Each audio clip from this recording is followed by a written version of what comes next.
Hello everyone, welcome to Sairam Sampath Rao education. My name is Sairam Sampath Rao. ఎలా ఉన్నారు అందరూ?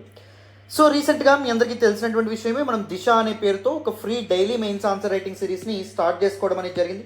టీఎస్పీఎస్సీ గ్రూప్ 1 మెయిన్స్కి ప్రిపేర్ అవుతున్నటువంటి ఆస్పిరెంట్స్ కోసం ఈ పర్టికులర్ సిరీస్లో భాగంగా ప్రతిరోజు ఎవ్రీ సింగిల్ డే మనం డైలీ 8 AM ఒక క్వశ్చన్ అప్లోడ్ చేసుకుంటున్నాం మన టెలిగ్రామ్ ఛానల్లోను అండ్ దాంతోపాటు మన యూట్యూబ్ కమ్యూనిటీ పేజ్లోను. అండ్ అదే రోజు సాయంత్రం 7 గంటలకి డీటెయిల్డ్ ఆన్సర్ డిస్కషన్ సెషన్తో పాటు మోడల్ ఆన్సర్ పీడిఎఫ్ అనేటటువంటిది కూడా మనం మన టెలిగ్రామ్ ఛానల్లో అప్లోడ్ చేసుకుంటున్నాం. అవునా? సో చక్కగా ప్రతిరోజు మన సెషన్స్ ఫాలో అవుతున్నారు అనుకుంటున్నాను. చాలా వాల్యుయేషన్ అనేటటువంటిది మీకు జరుగుతుందనే అనుకుంటున్నాను. ప్రతిరోజు రిలెంట్లెస్గా ఎవరైతే ఫాలో అవుతారో, ఈ success is all about doing the same boring thing every single day. ప్రతిరోజు బుక్ తీసి ప్రిపేర్ అయ్యి ఆన్సర్ రైటింగ్ ప్రాక్టీస్ చేసి ఎవాల్యుయేట్ చేయించుకొని గైడెన్స్ తీసుకొని తప్పులు ఏవైతే ఉంటాయో మళ్ళీ నెక్స్ట్ పేపర్లో కరెక్ట్ చేసుకొని ఎవరైతే ముందుకెళ్తారో, రోజు ఈ పనినే కన్సిస్టెంట్గా ఈ బోరింగ్ వర్క్ని ఎవరైతే చేస్తారో వాళ్ళకే సక్సెస్ రావడం అనేటువంటిది జరుగుతుంది. ఓకేనా? సో ప్రతిరోజు ఫాలో అవ్వండి, మీకు చాలా చాలా వాల్యుయేషన్ ఉంటుంది.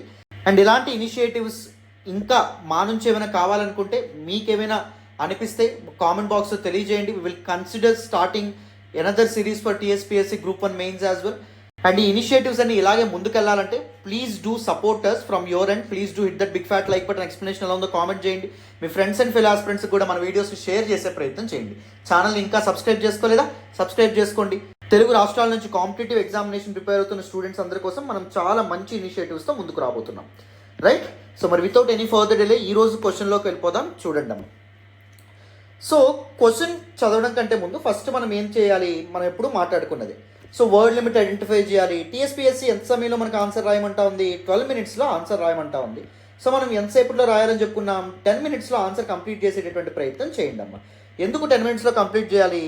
సో మనకి అన్ని బాళ్ళు టాస్ బాల్ రావు, కొన్ని బౌన్సర్లు వస్తాయి, కొన్ని యార్కర్లు, కొన్ని ఇన్స్వింగర్లు రావడం అనేది జరుగుతుంది. సో ప్రతి దానికి మనం పర్ఫెక్ట్గా ప్రిపేర్ అవ్వాలి. కాబట్టి సో ఇలాంటి స్ట్రైట్ ఫార్వర్డ్ క్వశ్చన్స్ ఏవైతే ఉంటాయో వాటికి తక్కువ టైం తీసుకోవాలి. కొద్దిగా ట్రికీగా ఉండే క్వశ్చన్స్ ఏవైతే ఉంటాయో వాటికి ఎక్స్ట్రా టైం ఏదైతే ఉందో అది ఇచ్చే ప్రయత్నం చేయాలన్నమాట.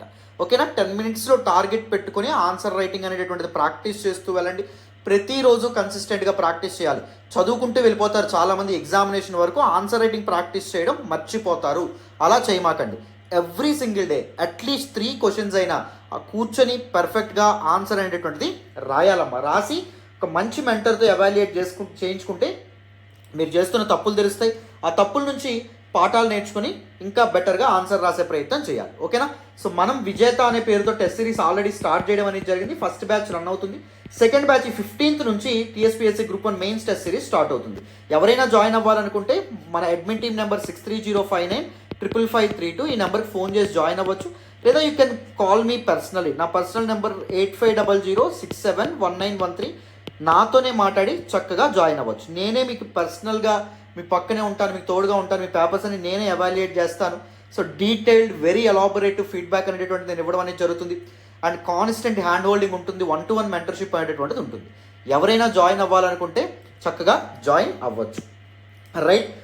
సో మరి ఇప్పుడు ఎంత సమయంలో రాయాలో మనం మాట్లాడాం. ఎన్ని పేజెస్లో రాయాలి అంటే ఐడియల్లీ 2 to 2.5 pages మధ్యలో మీ ఆన్సర్ కంప్లీట్ చేసే ప్రయత్నం చేయండి. మ్యాక్సిమం 3 pages అమ్మ. 3 pages దాటి మీ ఆన్సర్ రాయకూడదు. వెరీ వెరీ ఇంపార్టెంట్, గుర్తుపెట్టుకోవాలి. రైట్? సో మరి without any further delay question అర్థం చేసుకుందాం. Rise of imperial Guptas added a glorious chapter to the Indian history.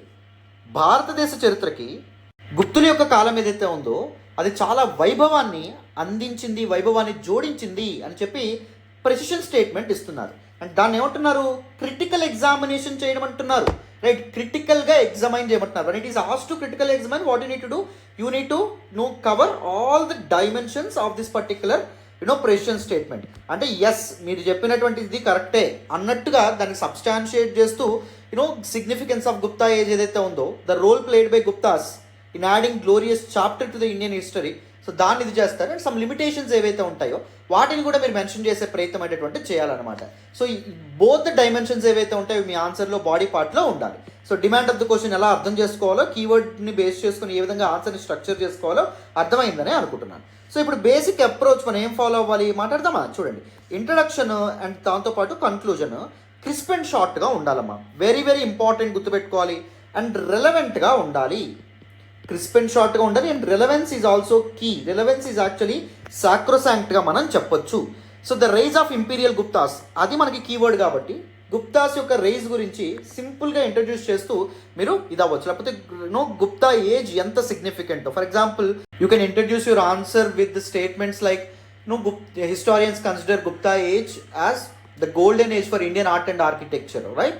So ఇలా మీరు ఆన్సర్ అనేటువంటిది స్టార్ట్ చేయొచ్చు, right. So in the purpose of the induction ఏంటి? To introduce your body part. Demand of the question ఏదైతే ఉందో, central idea of the question ఏదైతే ఉందో దాన్ని ఇంట్రడ్యూస్ చేయాలి. సో కాన్షియస్గా గుర్తుపెట్టుకోండి, ఏదైతే central idea mention in the question ఏదైతే ఉందో అది కాన్షియస్గా ఇంట్రడక్షన్లో ఆ వర్డ్స్ తప్పకుండా వాడాలమ్మా, ఓకేనా.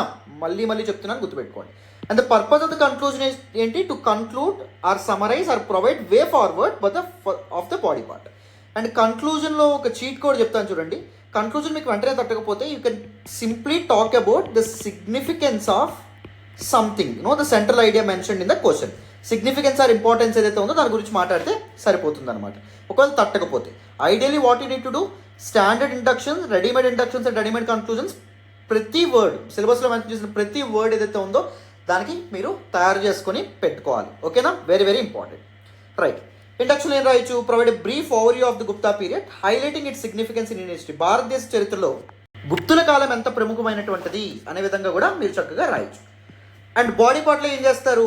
ఫస్ట్ దిస్ ప్రెసిషన్ స్టేట్మెంట్ ఏదైతే ఉందో, the examiner is very precise about the fact that rise of imperial Guptas had a glorious chapter to the Indian history. దాన్ని సబ్స్టాన్షియేట్ చేస్తూ మీరు డిఫరెంట్ ఎగ్జాంపుల్స్తో ఆన్సర్ అనేటటువంటిది రాయాలి.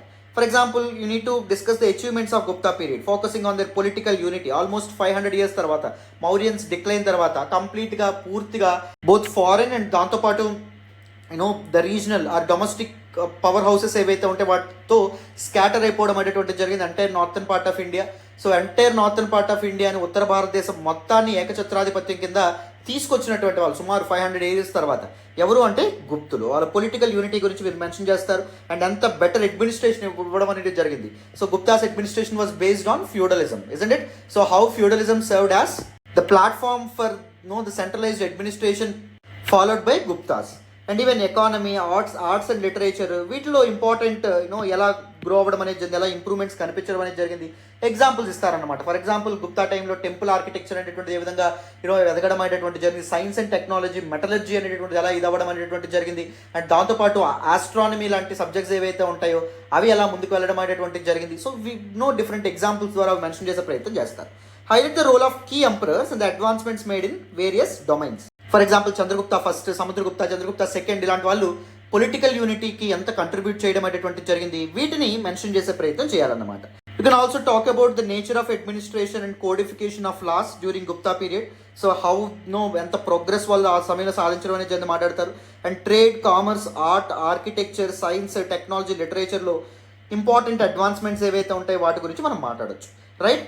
And you also need to talk about the other side of coin as well. Leave some important and challenges, limitations and challenges ఏవైతే ఉన్నాయి. For example, limited centralization of power. So administration only, the fruits of administration, the fruits of economic prosperity only కొన్ని ప్రాంతాలకు మాత్రమే పరిమితం అవడం అనేది జరిగింది. All the peripheral regions ఏవైతే ఉన్నాయో, అంటే రాజ్యానికి చిట్ట చివర ఉన్నటువంటి రీజన్స్ ఏవైతే ఉంటే అక్కడికి ఎలా చేరుకోలేదు. This fruits of economic prosperity and all, economic decline చివరిలో ఎలా ఇదవ్వడం అనేది జరిగింది. ఫారిన్ హూనాస్ ఇన్వేషన్, వీటన్నిటి కారణంగా. Social issues, for example first epigraphic evidence of sati అనేటువంటిది మనకి ఎరాన్ పిల్లర్ ఇన్స్క్రిప్షన్ ఏదైతే ఉంటుందో ఇవ్వడం అనేది జరుగుతుంది, రైట్. మధ్యప్రదేశ్లో ఇది బయటపడడం అనేది జరిగింది.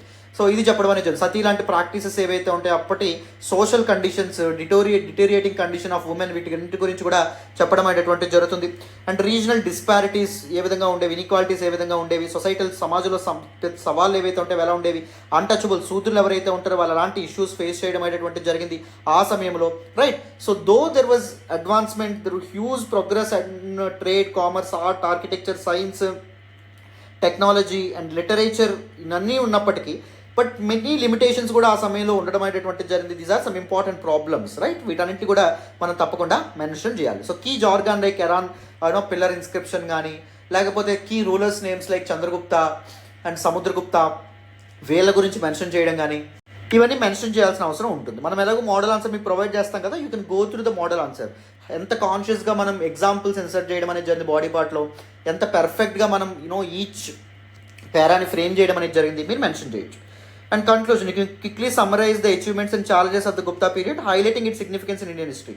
భారతదేశ చరిత్రలో గుప్తుల యొక్క కాలం అనేటువంటిది ఎంత ప్రముఖమైనది, ఎంత ప్రాముఖ్యతతో కూడినటువంటిదో మీరు మెన్షన్ చేసే ప్రయత్నం చేస్తారు ఫైనల్లీ. రైట్, చెప్పాను కదా సిగ్నిఫికెన్స్ ఆర్ ఇంపార్టెన్స్, అది ఒక చీట్ కోడ్ అనమాట కన్క్లూజన్స్ రాయడానికి. క్లారిటీ వచ్చిందని అనుకుంటున్నాను, అందరూ అర్థం చేసుకున్నారని అనుకుంటున్నాను. So this all about this particular session. మళ్ళీ నెక్స్ట్ క్లాస్లో కలుద్దామమ్మా. సో మోడల్ ఆన్సర్ మన టెలిగ్రామ్ ఛానల్ అవైలబుల్గా ఉంటుంది. టెలిగ్రామ్ ఛానల్లో మోడల్ ఆన్సర్ తీసుకోండి, చక్కగా go through that model answer, మీకు చాలా చాలా ఇన్సైట్స్ అయితే తెలుస్తాయి. ఓకేనా? రైట్, చక్కగా మన విజేత ప్రోగ్రామ్లో జాయిన్ అవ్వండి, మీకు చాలా వాల్యుయేషన్ ఉంటుంది. నేను దగ్గరుండి మేము మీకు పెర్ఫార్మెన్స్ అవాల్యుయేషన్ చేస్తాను. మీతో పాటుగా through out this journey, through out this 4 months నేను మీతో పాటే ఉంటాను, మీకు దగ్గరుండి నేను నడిపిస్తాను. ఓకేనా? Thank you so much once again. మళ్ళీ నెక్స్ట్ క్లాస్లో కలుద్దామమ్మా. బాయ్ నాన్న.